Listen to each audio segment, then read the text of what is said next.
원래 이번 주부터는 면류관에 대한 연속 설교를 생각을 했는데 좀 정리가 좀 더 필요한 것 같아서 오늘은 지금 읽은 말씀으로 믿음에 대한 말씀을 좀 나누고 면류관에 대한 내용은 다음 주부터 말씀을 드리도록 하겠습니다. 몇 주 전에 제가 오후 예배, 청년부 헌신 예배 설교하러 간다고 기도를 부탁했던 적이 있는데 거기 갔다 오면서 그 교회 출신 그 청년이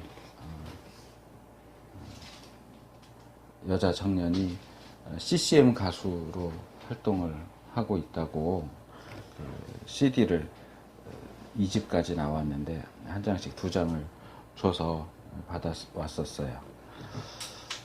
그래서 이제 그 MP3 파일로 이렇게 추출해서 이렇게 듣다가 가사 하나가 이렇게 딱 귀에 들어왔습니다. 보라라고 하는 이 CCM 가수 그 예명이 보라, 진짜 이름인지 예명인지 모르겠는데 보라인데, 이 보라라는 가수가 노래를 하고 어떤 남자가 랩을 이렇게 하는 그 내용이었는데 믿음에 대한 찬양이었어요. 근데 거기 그런 가사, 이 랩을 하는데 랩 가사 중에 그런 내용이 나오더라고요. 믿음밖에 없는 나, 이런 표현이 나왔는데 이게 귀에 딱 들어오더라고요. 믿음밖에 없는 나.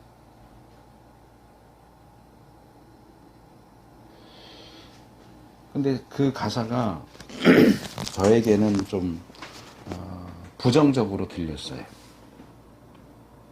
그러니까 마치 이제 물론 그 내용 전체를 다 이렇게 보는 것이 필요하긴 하겠지만 그 노래 가사 중에 믿음밖에 없는 나라고 하는 이 표현이 마치 뭘로 들렸느냐 하면, 다른 사람들은 돈도 있고 권세도 있고 뭐 백도 있고 다 있는데 나는 아무것도 없다. 나는 믿음밖에 없다.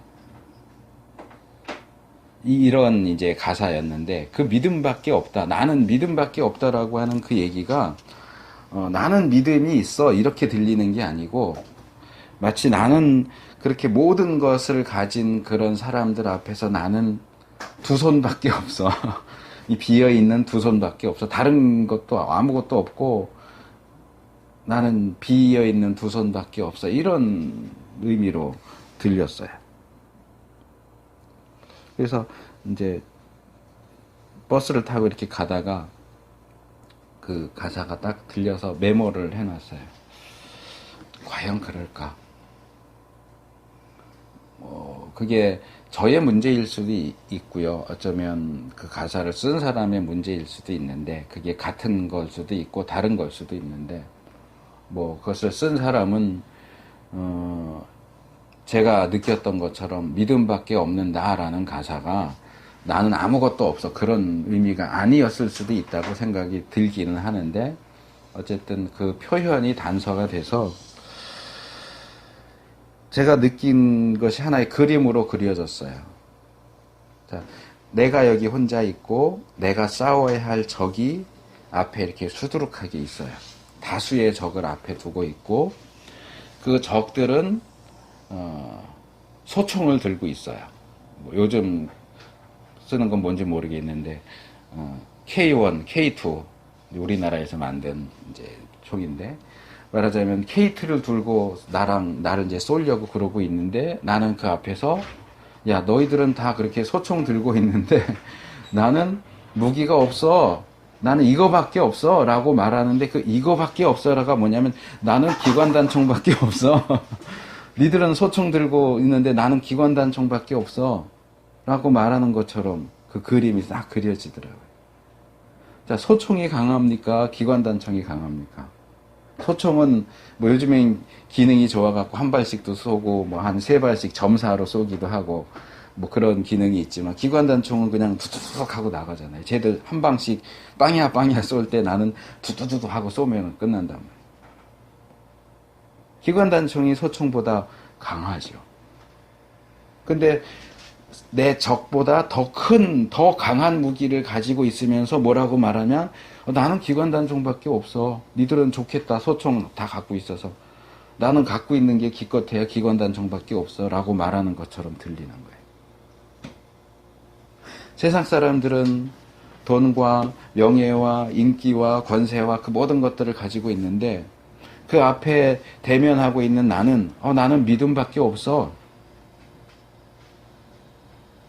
니들은 그런 거 있어서 좋겠다. 나는 겨우 이거밖에 없어. 근데 그게 겨우 이거밖에 없어가 아니고 그 모든 것을 이길 수 있는 강력한 무기를 가지고 있는데 내 머릿속에서 이게 강력한 무기라는 의식이 안 생기는 거예요. 아우, 이까짓 거. 이거 어디도 써먹을 수 없는 거.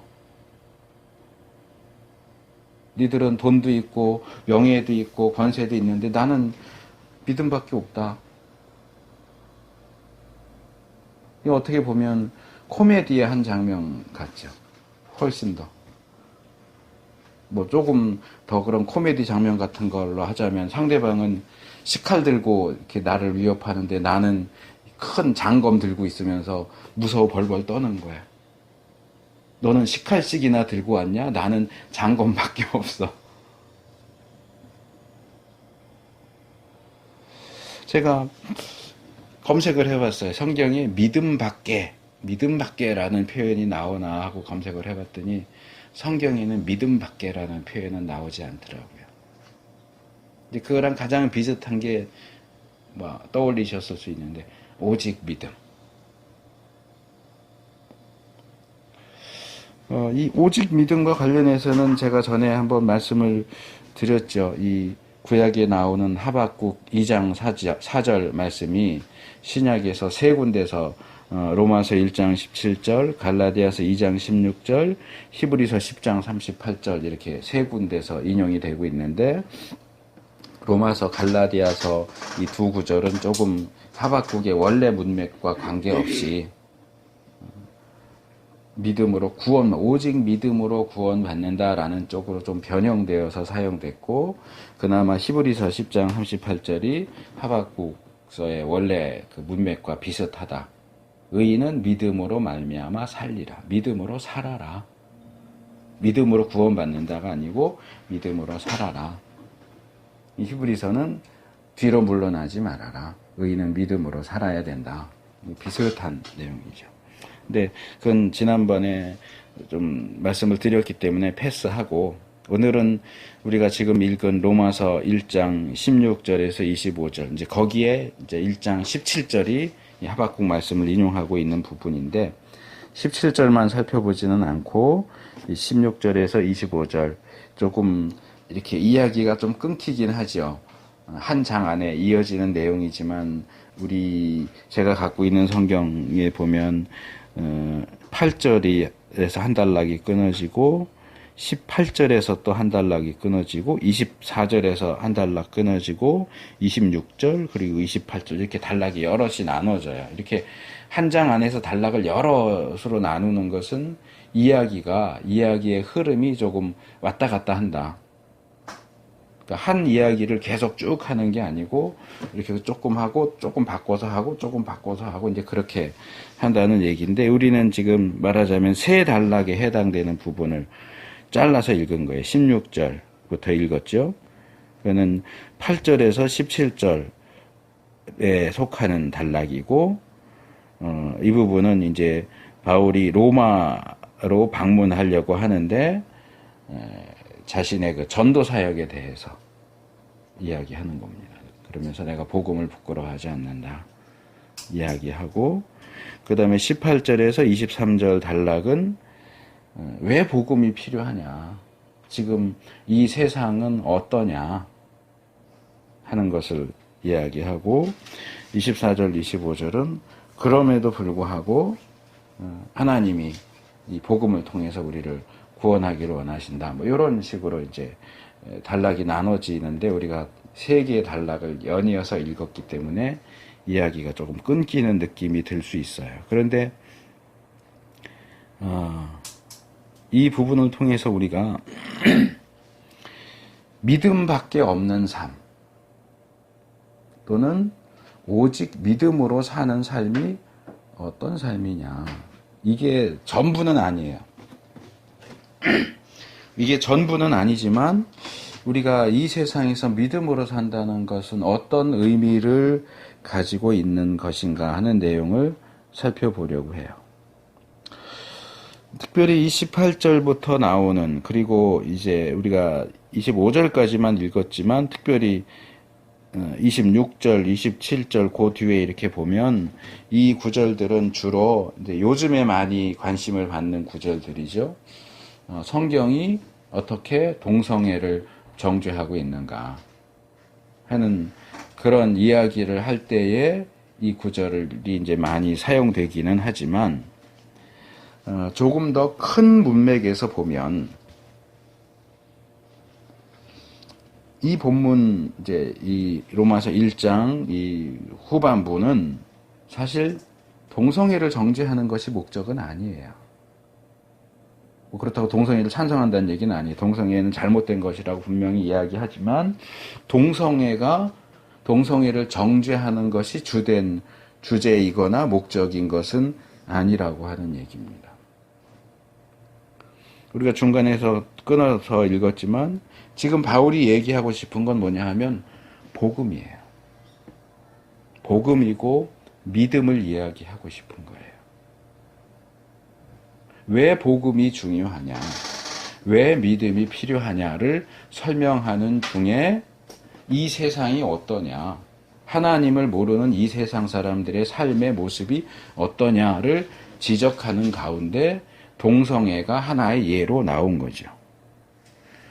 사실 동성애는 이제 여기 특별히 26절, 27절 이 두 절에서 많이 길게 이야기가 되지만 뒤로 넘어가면 29절에 보면 불의, 추악, 탐욕, 악의, 시기, 살인, 분쟁, 사기, 악독, 수군수군하고 그 이어지는 구절 넘어가면 비방하고 하나님이 미워하고 능욕하고 교만하고 자랑하고 악을 도모하고 부모를 거역하고 우매하고 배약하고 무정하고 무자비하고 이런 다른 죄들의 목록이 쭉 나오죠.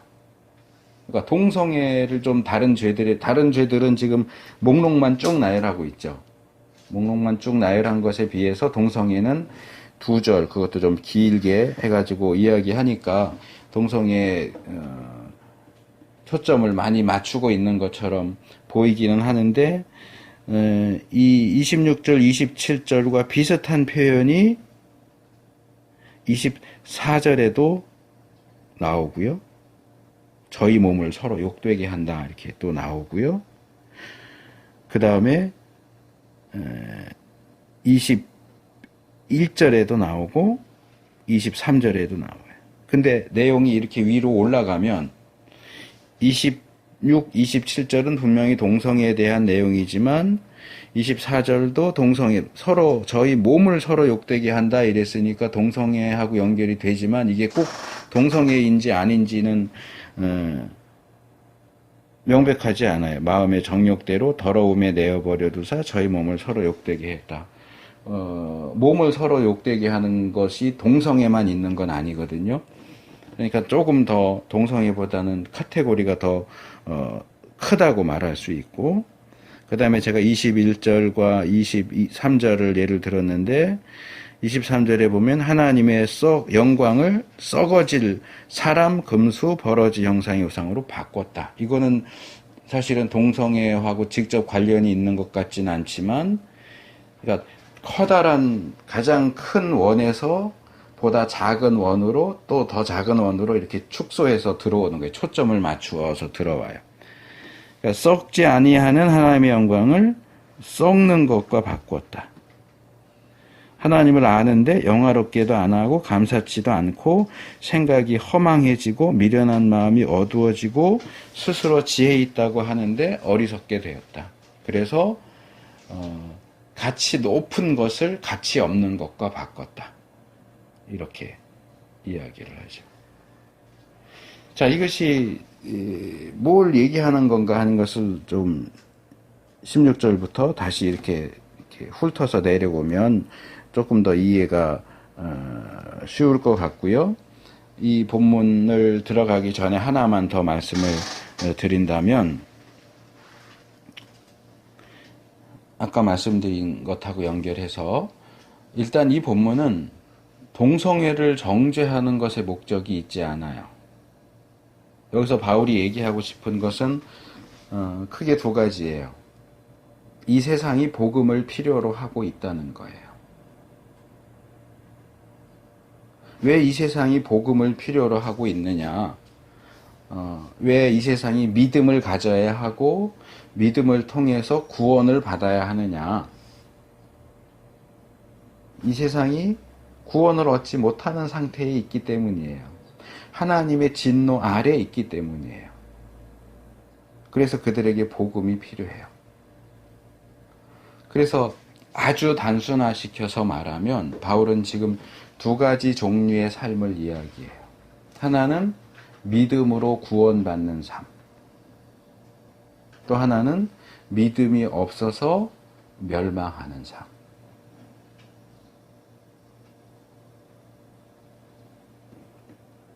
그래서 믿음으로 사는 삶과 믿음이 없는 삶을 서로 대조시켜서 이야기하고 있다. 자, 16절. 내가 복음을 부끄러워하지 아니하노니 이 복음은 모든 믿는 자에게 구원을 주시는 하나님의 능력이 됨이라. 첫째는 유대인에게요 또한 헬라인에게로다. 자, 바울은 자신이 복음을 부끄러워하지 않는다고 이야기합니다. 이 구절은 이제 전도와 관련해서 많이 사용이 되죠. 이제 교회에서 뭐 전도 훈련도 하고 노방전도 이렇게 나가면 이 복음 전하는 거 못하는 사람들이 꽤 있어요. 어떤 사람들은 뭐 이렇게 그건 이제 성격의 문제도 있는 것 같아요. 한편으로는 물론 복음에 대한 어떤 확신과 그런 것도 있겠지만 그냥 뭐 모르는 사람인데 이렇게 가가지고 예수 믿어야 된다고 교회 다녀야 된다고 그러고 이렇게 하는 사람이 있는가 하면 어떤 사람은 전도지 주고 전도지만 나눠주라고 그러는데도 그것도 못해. 쭈뼛쭈뼛 하면서 모르는 사람 앞에 이게 뭔가를 주는 거 못하는 사람들도 있어. 그래서 이제 목사님들이나 또는 전도 훈련을 담당하는 분들이 이 구절을 많이 얘기하죠. 복음을 부끄러워하지 말아라. 왜 복음 전하는 일을 부끄러워하냐? 담대하게 하지. 근데 여기서 바울이 얘기하는 건 사실 그런 의미는 아니에요.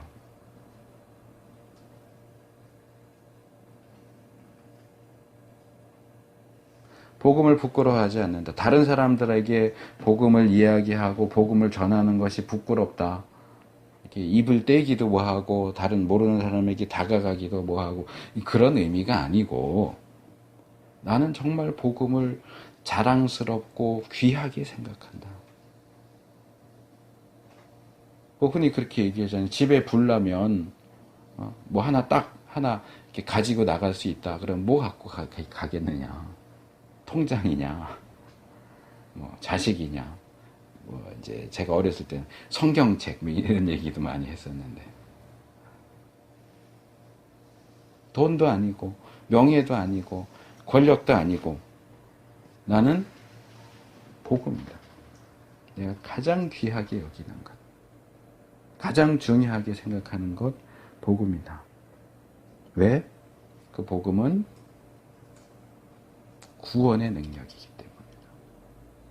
죄인인 인간을 구원받도록 하는 하나님의 능력이다. 유대인에게 헬라인, 여기 이제 유대인과 헬라인만 나왔지만 이 표현은 모든 인간을 얘기하는 거예요. 하나님이 선택하신 민족인 선민인 유대인과 유대인을 제외한 모든 민족, 모든 인간. 그러니까 유대인과 헬라인은 단순히 유대인하고 그리스 사람들만을 얘기하는 게 아니고 모든 사람을 가리키는 거예요. 모든 인간, 모든 죄인에게 구원을 줄 수 있는 능력이 복음에 들어가 있다. 그렇기 때문에 이 복음을 전하는 일이야말로 가장 가치 있는 일이 아니겠느냐. 그럼 어떻게 복음이 구원을 주는 능력이 되느냐? 복음에는 하나님의 의가 나타나서 믿음으로 믿음에 이르게 하나니 기록된 바 오직 의인은 믿음으로 말미암아 살리라 함과 같으니라. 자, 복음이 전파되면 그냥 아무나 구원을 받는 게 아니고 복음이 선포되면 그 복음을 통해서 하나님의 의가 나타나요. 하나님의 의가 작용을 해요. 근데 복음에서 하나님의 의가 작용하기 위해서는 믿음이 필요해요. 그래서 복음을 듣고 믿는 자는 하나님의 의를 힘입어서 구원을 받게 되는 거죠. 그러면서 이제 하박국 말씀을 인용해요. 의인은 믿음으로 산다. 여기 이제 산다를 바울은 구원받는다로 이제 이해를 하는 거죠. 믿음으로 구원받는다. 근데 여기 이제 어려운 문제가 하나 있죠. 믿음으로 믿음에 이르게 한다가 뭐냐. 근데 이 부분은 그냥 간략하게 넘어가려고 그래요. 여러 가지 해석이 있어요. 뭐 크게 나누면 두 개가 있어요. 하나는 믿음으로 믿음에 이르게 한다는 것은 시작도 믿음이고 끝도 믿음이다. 그러니까 처음부터 끝까지 오직 믿음으로 이렇게 이제 기존의 해석은 그쪽에 이제 해석을 선택을 했고 이제 또 하나는 이 믿음을 다른 두 가지 종류로 보는 거예요. 앞에 나오는 믿음은 구원받는 믿음이고 뒤에 나오는 믿음은 이제 우리가 삶 속에서 발휘해야 하는 믿음인 거죠. 그러니까 구원받게 하는 그 믿음은 하나님이 이 구원받아야 할 사람에게는 똑같이 줘요. 그건 약하거나 강하거나 그런 거 없어요. 똑같이 그 믿음을 주시면 그 믿음을 가지고 구원을 받아요. 그런데 이제 그 다음에 그 믿음이 한 단계 성장해서 이제 나의 믿음이 돼야 되는데 그럴 경우에 이제 너는 왜 이렇게 믿음이 약하냐? 너는 믿음이 강하구나. 이렇게 얘기할 때 그 믿음은 이 뒤에 나오는 두 번째 믿음이라고 보는 거죠. 그러니까 믿음으로 구원은 받았어요. 근데 이 사람 믿음이 약해요. 구원받은 건 맞는데 사는 삶을 보면 믿음으로 살지 못해요. 믿음이 약한 거죠. 하나님이 주신 그 은혜로 받은 믿음을 내가 잘 활용하고 키워서 나의 것으로 삼아야 되는데 그걸 잘 관리를 하지 못하니까 여전히 약한 믿음. 초보 상태에 머물러 있는 거죠. 근데 여기서 저는 조금 다른 그거 말고 다른 쪽에 초점을 맞추고 싶은데 그건 뭐냐면 오직 의인은 믿음으로 말미암아. 이제 믿음으로 말미암아 살리라가 많이 강조되지만 여기 의인은 자, 믿음으로 사는 건 누구냐? 의인이에요. 그가 의인이라면 믿음으로 살 거예요. 그가 의인이라면 하나님이 주신 믿음을 받아서 그 믿음을 활용해서 하나님의 의를 힘입어서 구원을 얻을 것이요. 구원받은 이후에도 믿음으로 살겠죠. 또 그런 점에서 이제 다시 거슬러 올라가면 이 구원이라고 하는 게 도대체 뭐냐? 구원을 우리가 너무 좁게만 보는 경향이 있어요. 구원받았다 그러면 믿어서 구원받아서 이제 천국 간다. 나 죽으면 천국 간다. 예수님 재림하시면 천국 간다. 이 성경이 말하는 구원은 천국 간다만 얘기하지 않아요. 이 땅에서 내가 어떻게 사느냐도 구원과 관련이 있어요. 구원받은 자로서의 삶, 어떻게 사느냐 하는 문제가 있죠. 그러면서 이제 18절로 넘어가면 앞에서 제시된 복음, 의, 믿음, 구원, 의인과 반대되는 얘기가 나옵니다. 의인과 반대되는 사람들, 불의로 진리를 막는 사람들이 나오죠. 자, 의인은 하나님이 주시는 믿음을 받아서 구원받고 또 그 이후로도 믿음으로 사는 사람들이에요. 그러니까 복음을 전했는데 하나님이 그 죽은 영혼을 살려주셔서 또 하나님이 주신 그 믿음으로 반응해서 구원받으면 그것보다 더 기쁜 일이 없겠죠. 그런데 대부분의 사람들은 그렇지가 못해요. 의인도 아니고 하나님이 주신 믿음을 받아서 소유하지도 않아요. 그 믿음을 활용하지도 못해요. 대부분의 사람들의 상태는 어떠냐? 불의로 진리를 막는 그런 일들을 해요. 그래서 흰 것을 검다고 하고 옳은 것을 그르다고 하고 그른 것을 옳다고 해요. 그들의 기본적인 특징은 경건치 않음 그리고 불의예요. 경건치 않음과 불의 그리고 그 불의를 사용해서 뭘 하느냐? 진리를 막아요.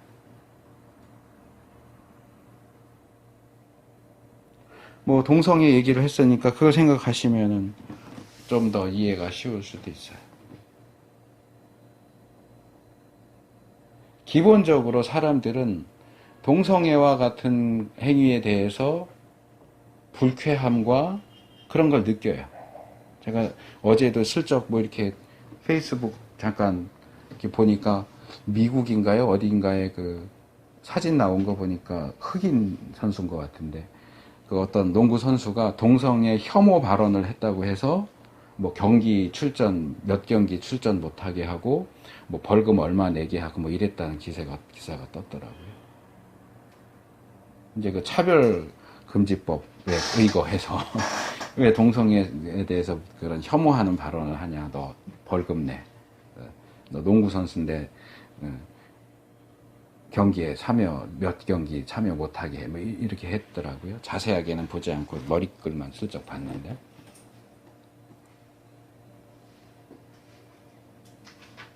근데 동성애를 옹호하는 사람들은 왜 동성애가 나쁘냐, 동성애가 어떻게 죄냐라고 얘기를 해요. 그게 여기서 말하는 것과 같이 불의로 진리를 막는 행위예요. 이건 누가 가르쳐 주지 않아도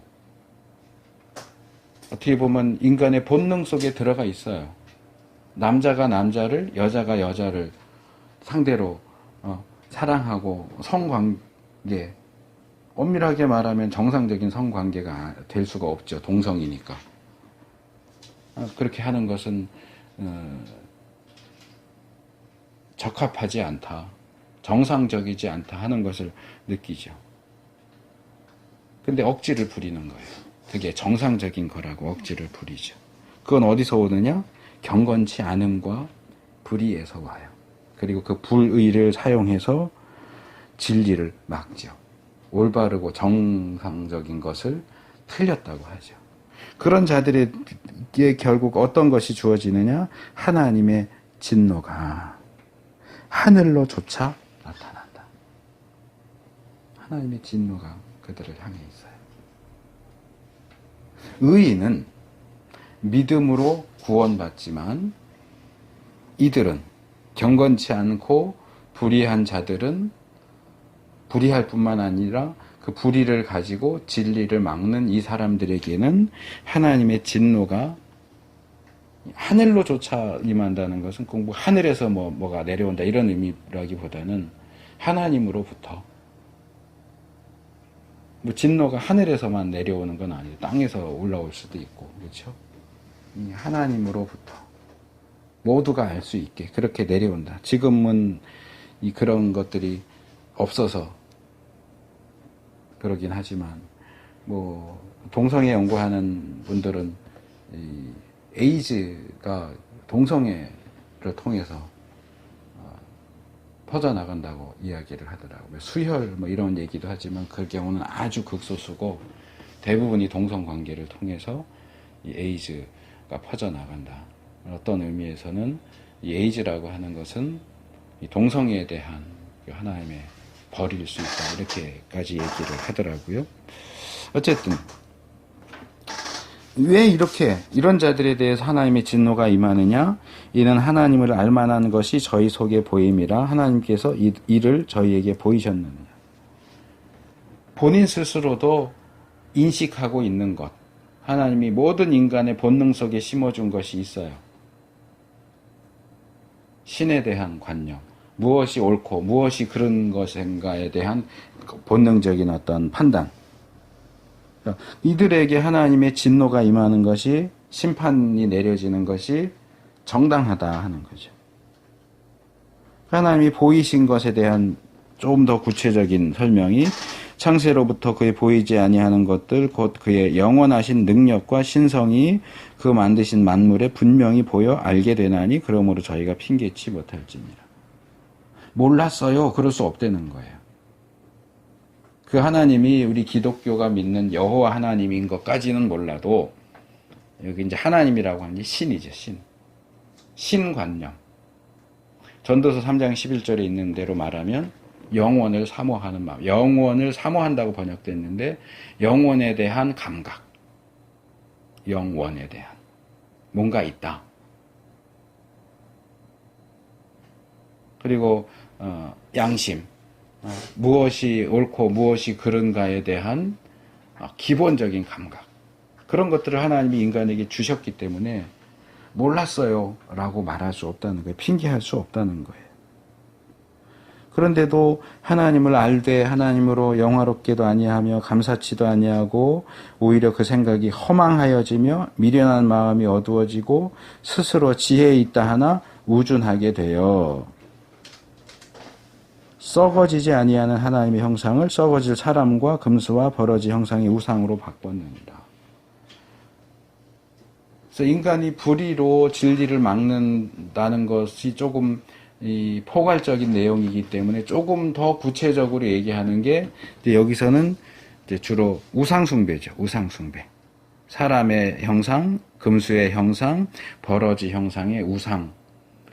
썩지 아니할 하나님의 영광을 썩어질 우상과 바꿨다. 우상을 섬긴다. 근데 이거는 이렇게 말할 수 있어요. 다르게 말하면 역전이에요. 역전. 창조 질서를 뒤집어 놓는 거예요. 원래 순서대로 하면 하나님이 제일 위에 계시고 그 다음에 인간, 그 다음에 세상, 만물, 이렇게, 이게 올바른 순서인데 이 순서를 뒤집어서 하나님의 자리에 만물을 올려놓는 거예요. 그래서 썩어질 이 금수와 버러지 형상이 제일 위에 올라가고 그 밑에 사람, 그리고 제일 아래에 하나님. 이 창조 질서를 역전시키는 그런 행위를 하죠. 이 창조 질서의 역전이라고 하는 것은 굉장히 중요합니다. 왜냐하면 이제 구약 율법에도 나오는데 우리로서는 좀 이해하기 어려운 그런 내용들. 예를 들면 옷을 입는데 혼방 옷감 입지 말아라.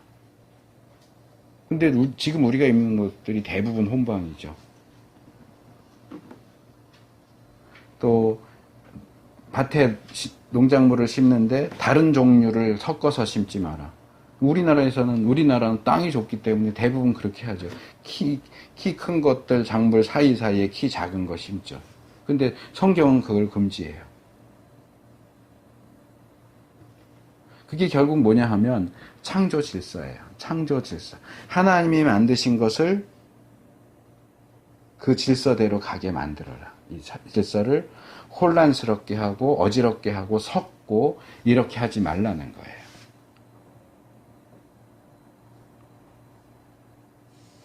근데 다르게 보면 우상숭배도 창조 질서의 역전이에요. 그리고 보다 구체적으로 들어가면 그러므로 하나님께서 저희를 마음의 정욕대로 더러움에 내어버려 두사 저희 몸을 서로 욕되게 하셨다. 남자가 여자와 사랑하는 것이 그게 하나님이 만드신 창조 질서인데 남자가 남자를 사랑하고 여자가 여자를 사랑하는 것도 역시 창조 질서의 역전이에요. 결국 결론적으로 말하면 지금 이 세상은 하나님이 만드신 창조 질서를 다 뒤집어 엎어버린 거예요. 첫사람 아담과 하와가 하나님의 명령을 어기고 선악을 알게 하는 나무의 실과를 먹었을 때로부터 인간은 자신이 하나님 자리에 올라가기를 원했고 또는 자기 아래에 있어야 하는 만물을 하나님의 자리에 올려놓고 어떻게든 제일 위에 계셔야 하는 하나님을 자기의 발 밑에다가 끌어내리려고 하는 시도를 계속해서 해온 거예요. 인간의 타락으로 인해서도 창조 질서가 역전됐지만 인간은 의도적으로 하나님이 만드신 창조 질서를 뒤집고 있어요.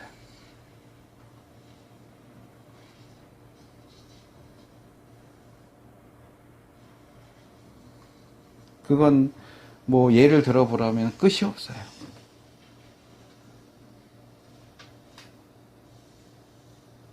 부부의 관계에도 마찬가지죠. 하나님의 창조 질서가 어때요? 고린도서에서 얘기한 하나님, 그리스도, 남편, 아내 이렇게 되어 있어요. 그렇다고 뭐 아내가 남편보다 못났다 그런 의미가 아니에요. 창조 질서에서 성부 하나님과 성자 예수님 이렇게 되어 있다고 해서 성자 예수님은 성부 하나님보다 못났다 그런 의미가 아니에요. 능력도 영광도 권능도 똑같아요. 다만 창조의 질서상 그렇다는 거예요. 그런데 인간이 범죄하니까 여자에게 주어지는 형벌이 뭐예요? 너는 남편을 사모한다. 사모한다라고 번역해서 오해되지만 사랑한다 그런 의미가 아니에요. 남편을 다스리고 싶어 한다가 말이에요.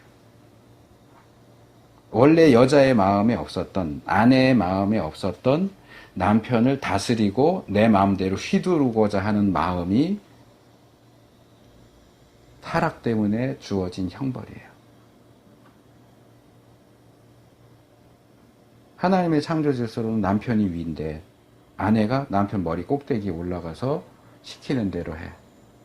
저는 그 말 참 싫어하는데 제가 아는 목사님도 늘 그 말을 입에 달고 살아요. 아내 말을 들어야 가정이 편안해. 아니요. 저는 아니라고 생각해요. 자꾸 듣지 말아야 평안하다 그 얘기도 아니에요. 저는 그걸 사탄의 술수라고 생각해요. 가정의 머리는 남편이에요. 근데 남편 스스로가 아내를 머리로 삼고 아내의 말을 들어야 평안해. 아니요. 그건 잘못된 거예요. 그래서 첫사람 아담이 아내의 말을 들어가서 어떻게 됐어요? 이 남편과 아내의 관계, 남자와 여자의 관계, 부모와 자식의 관계. 저도 얼마 전에 들었는데 요즘 뭐라 그러더라? 패드립이라는 게 있더라고요. 들어보셨어요, 혹시? 요즘 청소년들 사이에 패드립이 유행이래요. 뭐냐 하면 이 패가 아마 폐륜인 것 같아요. 상대방의 어머니, 아버지를 욕하는 게 패드립이에요. 그러니까 뭐 인터넷상으로나 이렇게 하다 이렇게 싸움이 붙으면 욕하는데 상대방을 욕하는 게 아니고 상대방 부모를 욕하는 그게 패드립이에요. 친구끼리 뭐 이렇게 하다가도 그러면 니네 엄마 아빠 이러면서 폐륜적인 어떤 말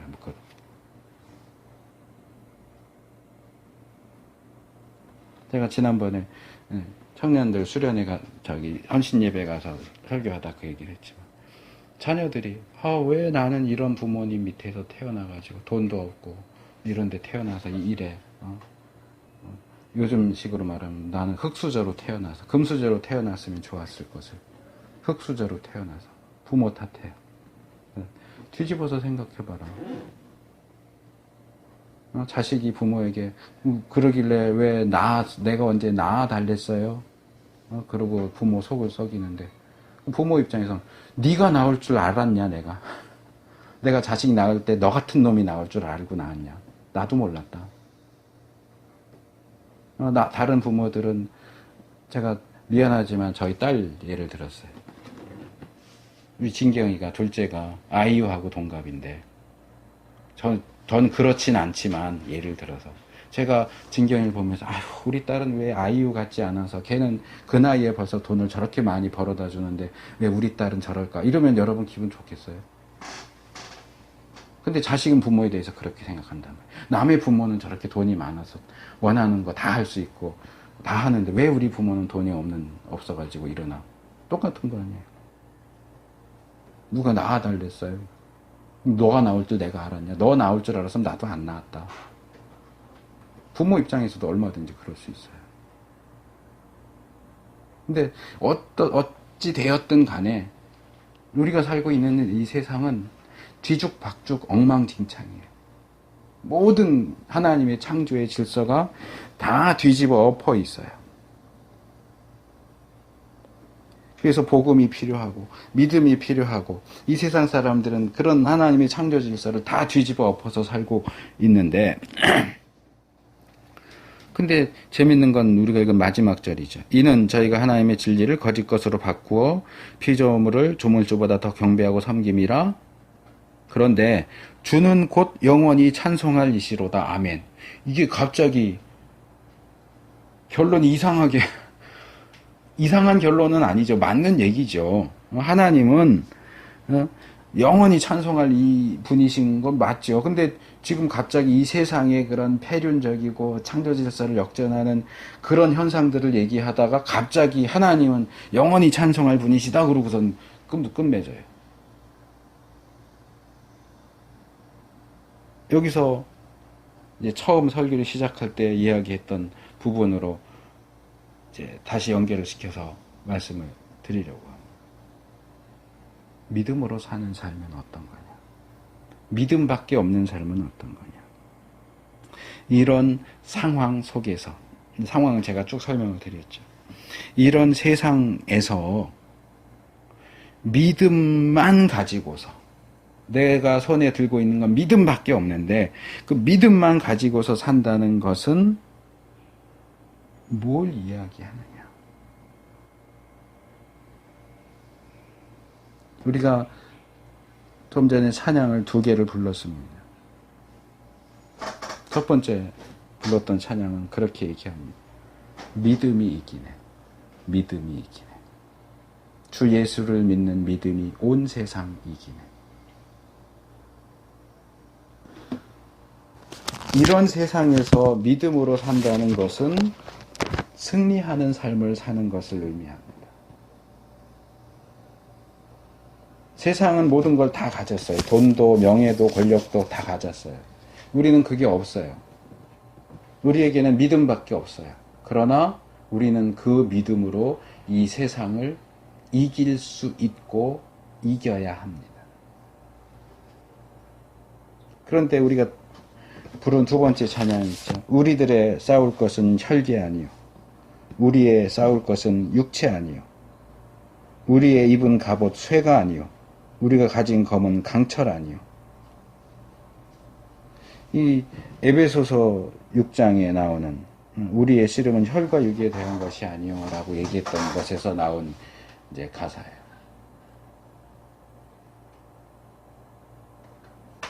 그리스도인의 무기는, 교회의 무기는 세상 사람들의 무기와 다릅니다. 우리는 세상과 돈으로 싸우지 않습니다. 명예로 싸우지 않습니다. 권력으로 싸우지 않습니다. 인기로 싸우지 않습니다. 수틀리면 우르르 몰려가서 데모하는 것으로 싸우지 않습니다. 우리는 믿음으로 싸웁니다. 어느 사이엔가 교회가, 그리스도인이 세상 사람들과 똑같은 무기를 가지고 똑같은 방식으로 싸우기 시작했어요. 그러면 우리가 이길 수가 없습니다. 우리가 이길 수 있는 것은 믿음으로 이기는 겁니다. 오직 믿음으로 사는 겁니다. 믿음밖에 가진 것이 없는 우리는 믿음으로 살아야 이기는 겁니다.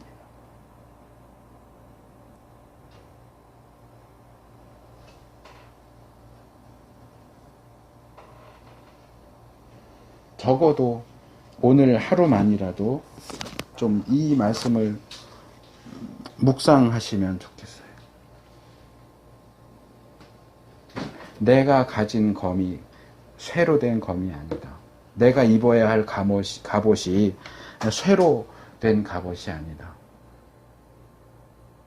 내가 사용해야 할 무기가 물리적이고 물질적인 무기가 아니다. 이게 도대체 무슨 얘기일까? 이제 에베소서를 보면 더 구체적으로 나오죠. 뭐 복음도 나오고 소망도 나오고 말씀도 나오고. 저는 그냥 그거를 배제하는 게 아니고 그냥 뭉뚱그려서 지금은 믿음이라고 그냥 말씀을 드리는 겁니다. 그래서 구체적인 건 그 에베소서 6장을 더 묵상하시면 좋겠죠. 믿음이 이깁니다. 믿으십니까? 믿음으로 이길 수 있다. 믿음으로 이겨야 한다는 그 말씀을 믿으십니까? 내가 살아보니까 믿음은 아무 소용이 없어. 그러면 제가 설교 처음에 말씀드렸던 믿음밖에 없는 나. 니들은 좋겠다. 돈도 있고 명예도 있고 인기도 있는데 난 가진 게 아무것도 없어. 빈손밖에 없어. 라고 이야기하는 것과 똑같아집니다. 아닙니다. 우리가 가진 믿음은 그들이 가진 무기보다 훨씬 강하고 크고 중요한 겁니다. 우리 스스로가 우리가 가진 믿음을 비하시키면 안 됩니다. 믿음 그까짓 거 아무데 나무짝에도 쓸데없어 라고 말하면 안 됩니다. 우리는 그 믿음을 가지고 살아야 하는 사람들이고 그 믿음으로 세상을 이겨야 하는 사람들입니다. 바울이 앞부분에서 얘기했지만 나는 복음을 부끄러워하지 않는다. 왜? 이 복음은 모든 믿는 자에게 구원을 주는 하나님의 능력이기 때문에 믿음이 하나님의 능력인 것을 믿으셔야 됩니다. 세상에 존재하는 어떤 무기보다 강력한 화력을 가진 무기라는 사실을 믿으셔야 됩니다. 믿음으로 살아야 됩니다.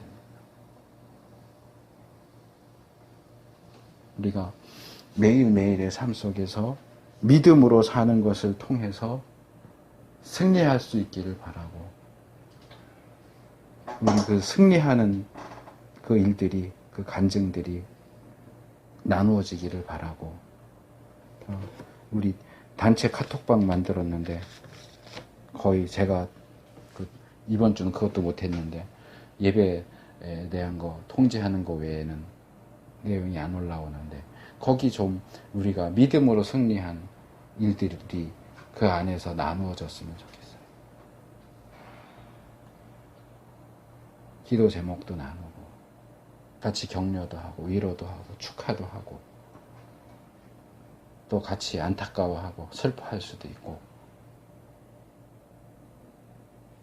우리가 어쨌든 믿음으로 사는 삶을 함께 공유하고 승리하는 그러한 우리들이 될 수 있기를 바랍니다.